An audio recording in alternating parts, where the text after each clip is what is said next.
Vamos ler aqui a coluna de Reinaldo Azevedo. Em 3 semanas, trama do Centrão, reação de Lula e Trump mudam o roteiro de 2026. Os dados aí, a sorte está lançada.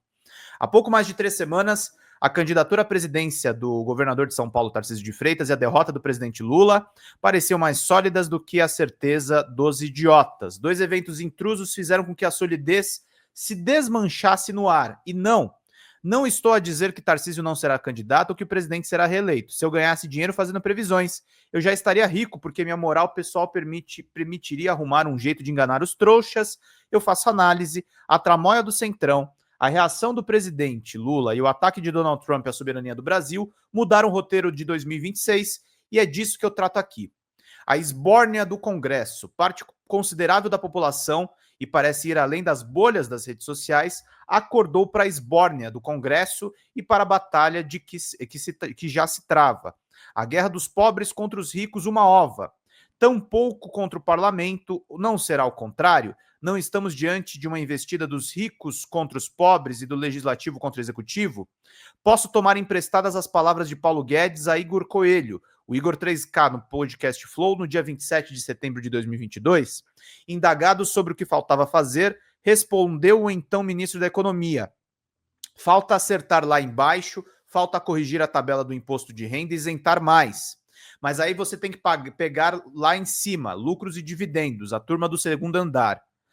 60 mil pessoas recebem 300 bilhões e pagam zero. Olha, os governos de centro-esquerda ficaram aí 30 anos e nunca tiveram coragem de botar a mão no andar de cima, e nós estamos falando de mega bilionários que, é o que eu sempre disse, você não tem que ter vergonha de ser rico, você tem que ter vergonha de não pagar imposto. Se um funcionário seu paga 27,5% de imposto de renda, por que você paga zero? Boa pergunta. Conclui-se Guedes conhecia o problema, mas ele também não teve coragem de enfrentá-lo. O dito posto em Piranga não era tão autônomo assim. O governo de agora ousou fazê-lo, ainda que de forma brandíssima, e a reação foi violenta. Está começando a ficar claro: ou os endinheirados pagam mais, ou a grana vai sair do salário mínimo, da aposentadoria, do benefício de prestação continuada, do BPC, da saúde, da educação. O Congresso ainda está nas cordas neste debate. E olhem que falta esclarecer o imbróglio das emendas, um cipoal incompreensível para a larga maioria, que ignora mais de 50 bilhões que serão drenados do caixa nesse ano, sem que se saiba direito para onde vai o dinheiro. Nesses últimos dias, diga-se, com o debate pegando fogo, houve uma enxurrada das tais emendas de comissão que não obedecem às exigências constitucionais de transparência. Mas volto. A verdade é que o Centrão decidiu misturar o seu papo furado contra os impostos, atendendo a lobistas poderosos. Afinal, o seu Zé e a Dona Maria do salário mínimo e das filas do SUS não oferecem jantares para dar uma cartada eleitoral. A toda hora havia colunas de notas anunciando a deserção dos ministros da base. Não pesquisei, mas alguém deve ter apelado àquela metáfora antiga de se referir a Lula. Ninguém escreve ao coronel para simbolizar a sua solidão, que, digo eu, isso é do tempo em que as referências assim ainda faziam algum sentido. E há muito mais a revelar sobre as entranhas do Congresso. É claro que um poder legítimo, mas não pode recorrer a práticas ilegítimas e ilegais, rasgando a Constituição, assaltando o orçamento, empregando-o como quer, ao arrepio das exigências da transparência. Também não pode chamar lobby dos nababos, esse de que fala Guedes, de interesse público.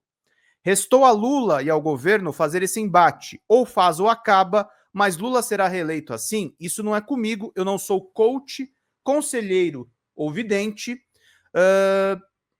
O que tenho cobrado desde que essa conversa de gastos começou é que se responda a questão óbvia: cortar onde? Eu sei que os ricos do Brasil não aguentam mais pagar impostos. E quem aguenta? Os pobres?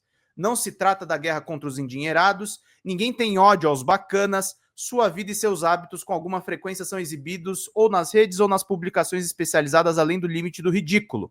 Mesmo assim, despertam admiração. Não somos um país de anacoretas.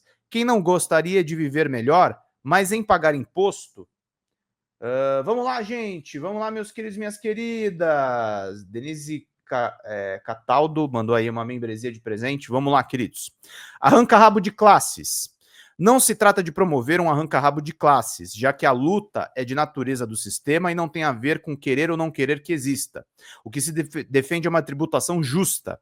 Como disse Paulo Guedes, o Reinaldo está citando Paulo Guedes, tá, gente? Você não tem que ter vergonha de ser rico, você tem que ter vergonha de não pagar imposto. Se um funcionário seu paga 27,5, por que você paga zero? E é o Congresso que toma essas decisões. A propósito, cobre sempre do defensor do corte de gastos que aponte onde cortar. Até em redação do Enem se cobra que os adolescentes apresentem uma solução para os problemas. Não permita que profissionais do mercado financeiro, disfarçados de oradores, façam a sua litania do ajuste sem dizer quem paga a conta. Se cair nas costas do pobre, e se vocês concordarem, o próximo passo é sair por aí chutando morador de rua. Vai trabalhar ou conceder entrevistas dizendo que o Bolsa Família deixa o brasileiro preguiçoso e empurra a mão de obra para a informalidade. Depois é só botar um ovo de Colombo. Trump e o ataque à soberania do Brasil. A crítica que o presidente dos Estados Unidos, Donald Trump, fez ao Brasil sob o pretexto de defender Jair Bolsonaro constitui um evidente ataque à autodeterminação do país e pedir aquilo que se viu, uma resposta de Lula. Esperavam que, na política como na vida, sempre há os quereres, mas estes se dão nas circunstâncias, não é mesmo? Sei lá o que Trump pensa em fazer, e há comentaristas excitadíssimos, esperando talvez que mande um destacamento do Comando Sul para prender Alexandre de Moraes, mas uma coisa é certa, o entusiasmo da direita e da extrema-direita, que já não haviam criticado as tarifas, com um chefe de Estado estrangeiro que faz ameaças ao nosso país e impõe ao presidente que disputa uma reeleição uma pauta poderosa, a defesa da soberania nacional contra uma ameaça estrangeira, mas essa ameaça é patrocinada por brasileiros. É inegável que no território do bolsonarismo, Eduardo Bolsonaro põe o pescoço à frente. Escrevi ontem a respeito, Jair, seu pai, não parece muito disposto a passar o seu butim para Tarcísio de Freitas porque antevê uma traição ou algo que soaria como: lembro o meu artigo, é claro que Tarcísio comunga dos mesmos valores do seu padrinho político, mas a direita econômica viu nele um líder mais amplo do que Bolsonaro, mais pragmático e menos ideológico. Bolsonaro percebeu que se tenta fazer a sucessão também no território da direita. Tarcísio resolveu desfazer a pecha de traidor ou de ambíguo, foi ao X chutar o Supremo, escreveu o seguinte: com a palavra presidente Donald Trump, Jair Bolsonaro deve ser julgado somente pelo povo brasileiro durante as eleições. Força, presidente. E é a velha história, eu não sou coach do Tarcísio, e isso não é um conselho, mas noto que muitos bolsonaristas confiam cada dia menos nele porque avaliam que tenta parecer moderado aos moderados e centrista e radical aos radicais extremistas. João Amoedo, expulso do Novo, com todas as honras e méritos, mandou a real. O governador de São Paulo, Tarcísio de Freitas, entende que a lei deve ser igual para todos. Na sua avaliação, o cidadão deve ser julgado pela justiça, já o político pelo povo, na mosca. Caminhando para o encerramento, em 3 semanas a paisagem mudou completamente, o ministro Fernando Haddad só estava tentando fazer com que as contas coubessem no arcabouço e acertou tudo na cúpula do Congresso no dia 8 de julho, ocasião em que Hugo Mota viu a noite histórica. No dia 24, o presidente da Câmara pautou o PDL às 23h40 para ser votado no dia 25. O resto é realmente história. A investida de Trump contra a soberania leva Lula à defesa da soberania, a pauta que era apenas lateral. Ainda que Tarcísio tente pegar a carona no episódio, a marca vai nos territórios do bolsonarismo para a coronha. Usando a metáfora a gosto de Eduardo, é insano, mas é assim. Lutar para que o país sofra uma sanção de um governo estrangeiro se tornou um ativo eleitoral por lá. Sei que há gente que não acredita nessas coisas, mas o fato é que a história sempre se lembra de acontecer. As certezas de há 3 semanas se desmancharam no ar, e o que vem pela frente é a luta renhida, como escreveu o poeta, viver é lutar, meus caros e minhas caras. Fala, pessoal da Folha Democrata, aqui é Pedro Zambarda, editor do canal, falar um pouquinho a respeito da necessidade de vocês financiarem a Folha Democrata. Gente, a Folha Democrata é financiada através de um Pix chamado Folha Democrata, é o endereço do Pix, né?